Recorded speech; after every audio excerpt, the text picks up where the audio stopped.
트래블콕. 네, 안녕하세요. 트래블콕입니다. 지난 영상에서는 여행 준비할 때 가장 첫 번째로 하게 되는 항공권 구매에 대해서 다뤄봤는데요. 오늘은 두 번째로 나한테 적당한 방콕 호텔 고르는 방법, 그리고 예약할 때 참고할 것들 말씀드리겠습니다. 저는 방콕에서 박당 3만원짜리도 잡았고 가장 비싼 호텔에서도 기회가 돼서 묵어봤고요. 물론 중간에 다양한 가격대 호텔들 많이 경험해봤습니다. 그러다 보니까 나름 종합적으로 비교해 볼 수 있었는데요. 당연한 얘기겠지만 가격이 비쌀수록 더 좋은 호텔입니다. 간혹 보면 박당 10만원인데 5성급으로 표시된 곳도 있고 또 별 4개짜리가 12, 3만원인 곳도 있는데 이 두 개 중에서는 비싼 게 더 좋은 겁니다. 그러니까 별이 몇 개인지에 연연하지 마시고 그냥 가격대 보고 호텔 수준을 판단하시면 됩니다. 결국 비슷한 가격대의 호텔 길이는 그 중에서 서로 다른 장단점이 있는 거지 가성비가 유독 더 좋은 호텔이라는 건 저는 없다고 봅니다. 그럼 방콕의 호텔들을 가격대별로 분류해서 각각이 어느 정도 수준인지 저 나름의 기준으로 말씀드리겠습니다. 아무리 방콕이라도 박당 1, 2만원에 묵을 수 있는 데는 2층 침대에 놓인 다인실밖에 없으니까 그건 제외하고요. 첫날에 늦게 도착해서 딱 잠만 잘 생각으로는 3, 4만원대 호텔을 고려하실 수 있는데 이 가격대는 개인실이긴 하지만 엘리베이터가 없을 확률도 높고요. 방에 딱 들어가면 너무 낡거나 좁아서 첫날부터 우울함을 느낄 수 있습니다. 예약할 때 봤던 사진이랑 전혀 딴판일 거라는 거 꼭 각오하시고 잡는 게 정신건강에 좋습니다. 여행 경비 중에 호텔비는 좀 아끼려고 그냥 적당히 편안하게 자고 시설이나 서비스엔 큰 기대 없는 분들이라면 5만원에서 10만원 이하 호텔 정도면 나름 지낼만 합니다. 두 명이 묵기엔 좀 좁은 듯한 객실인 경우가 많고 엘리베이터나 복도에서부터 쾌적함을 느끼긴 어렵지만 나름 수영장을 갖춘 곳도 많고요. 객실 자체는 나름 깔끔해서 여행기간 동안 저렴하게 묵기에 괜찮습니다. 이 정도 가격대에서는 방음이 별로 좋지 않을 수 있으니까 차가 많은 큰 길 쪽에 있는 호텔은 피하는 게 좋고요. 칫솔 세트는 구비되지 않는 곳이 대부분입니다. 10만원 선 정도부터는 꽤 준수한 호텔입니다. 저 같은 경우에 너무 비싼 건 부담되고 그래도 여행 온 김에 좀 괜찮은 호텔 묵고 싶어서 주로 선택한 게 이 정도 가격대입니다.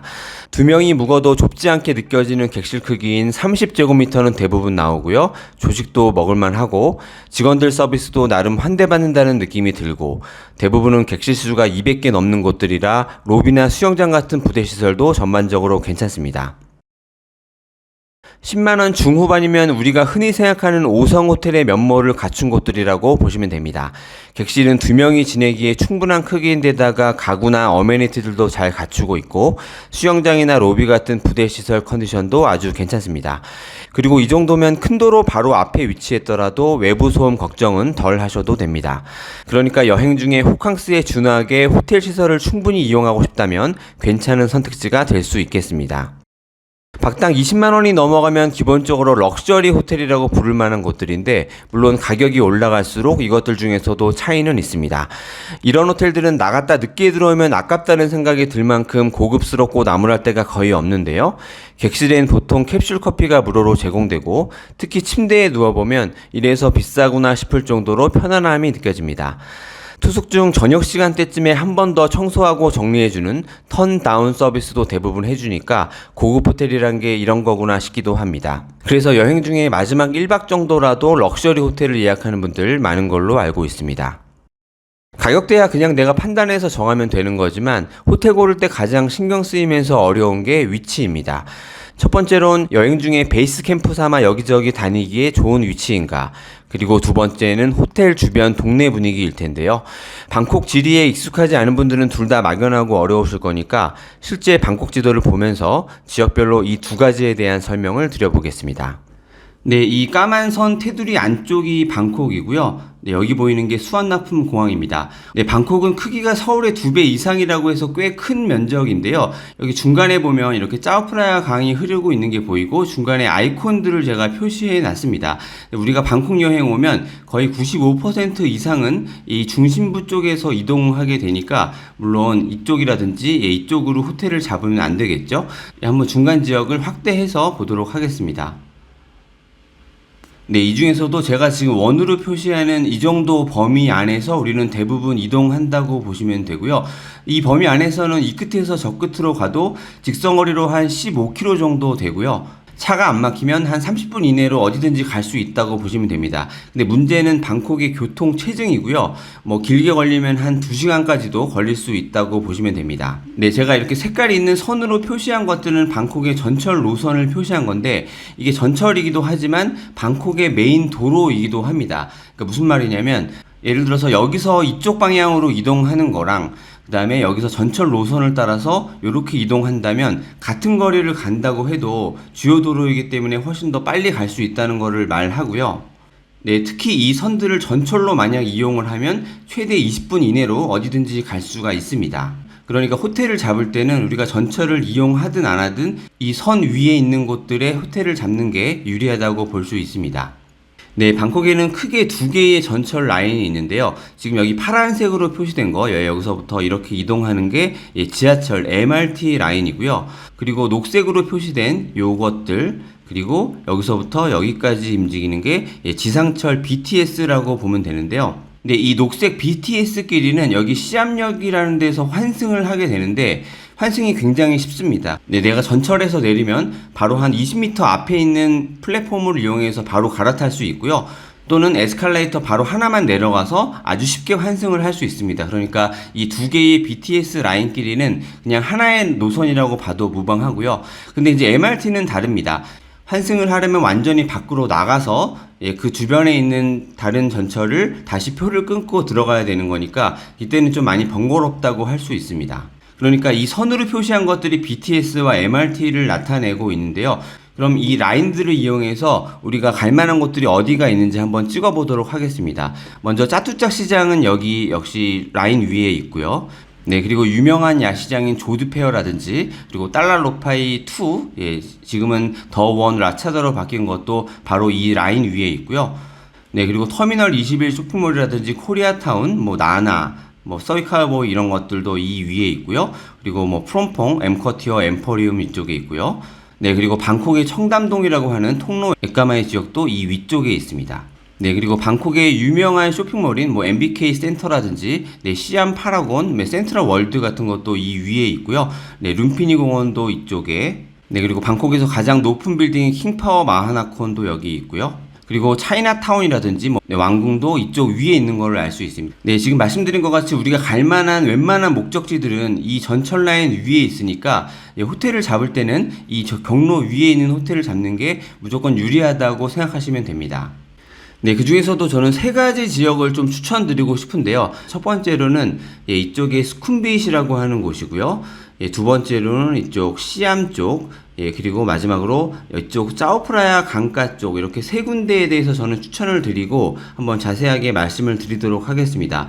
네, 먼저 스쿰빗 지역 보면 여기 MRT랑 BTS가 교차하는 지점에 있기 때문에 전철을 이용해서 아까 말씀드렸던 그런 주요 목적지까지 가장 쉽게 갈 수 있는 지역이고요.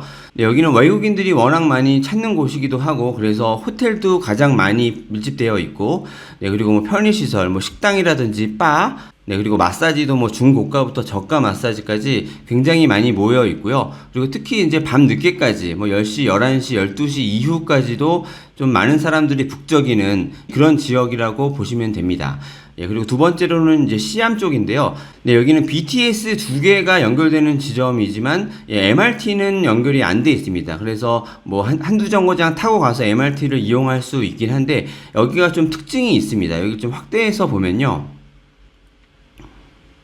네, 여기가 방콕에서 가장 땅값이 비싼 곳이라고도 하고요. 네, 그리고 여기는 대형 쇼핑몰들이 아주 밀집되어 있습니다. 네, 여기 지금 MBK 센터부터 해서 뭐 시암 파라곤, 시암 스퀘어 원, 그리고 뭐 센트럴 월드, 그리고 센트럴 칫롬 이런 데까지 대형 쇼핑몰이 굉장히 많이 밀집되어 있어서 뭐 아동을 동반한다든가 아니면 어르신 같은 분들하고 동반했을 때는 뭐 실내 안에서 뭐 낮에 돌아다니거나 그리고 식사 같은 것도 좀 쾌적한 환경에서 할 수 있다는 장점이 있고요.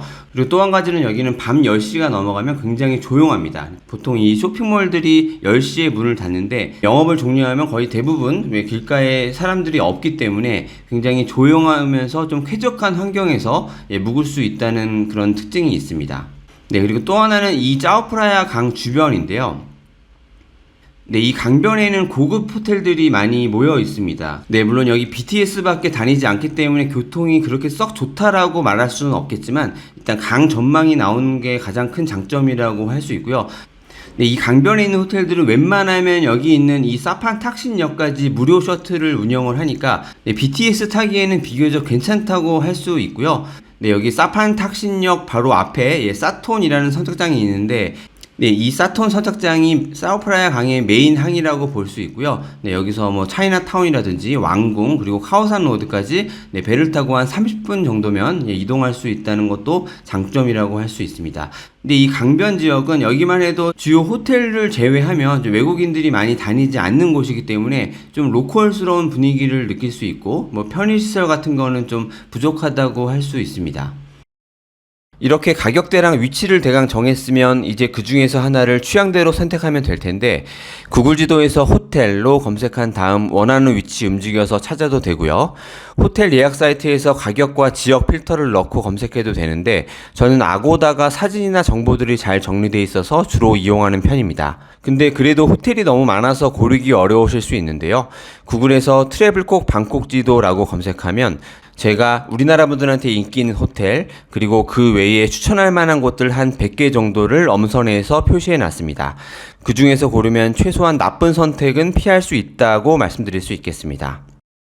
그리고 개인적인 선호에 따라서 원하는 디테일들이 있을 수 있습니다.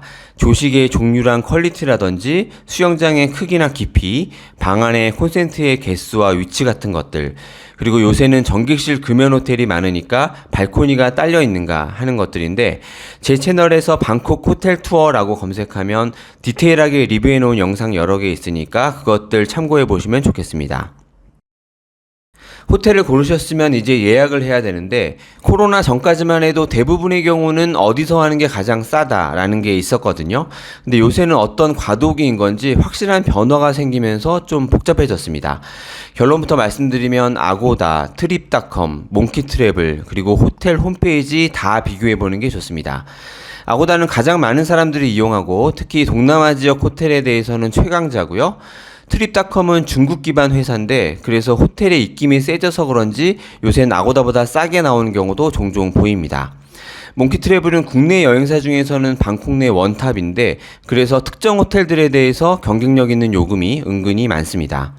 마지막으로 호텔 공식 홈페이지 여기가 변화가 있는데요. 전에는 아고다 같은 사이트들이 무조건 갑이고 호텔은 을이라서 호텔 홈페이지가 무조건 비쌌는데 이제는 대형 호텔 체인들 그러니까 메리엇이나 힐튼, 아코르, 하얏트, 인터컨티넨탈 소속된 호텔들은 아고다랑 요금이 비슷하거나 오히려 더 싼 경우도 보입니다.